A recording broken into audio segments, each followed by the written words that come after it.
Hello दोस्तों, देखिए कैसे ग्रीन मेहरून का चूड़ी हम लोग बनाए, पूरा सेट लगा रहे। आप लोग वीडियो एंड तक जरूर वॉच करना।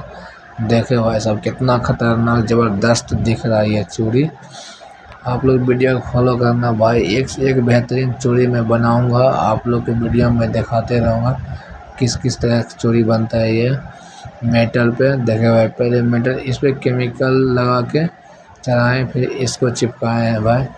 देखो कितना चमक रहा है, हल्का एक लाइट में धूप में कितना चमकता है भाई, मत पूछिए। आप धूप का वीडियो में बनाऊंगा, दिखाऊंगा। देखिए भाई कितना चमक रहा है ये सब चूड़ी, पूरे पत्थर का है, लग रहा है हीरे जैसा चमकता है ये सब।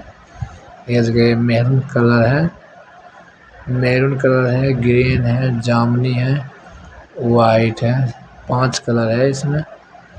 आप लोग वीडियो को फॉलो कर लेना भाई। वीडियो को फॉलो नहीं करते भाई, प्लीज़ आप लोग वीडियो को फॉलो करें।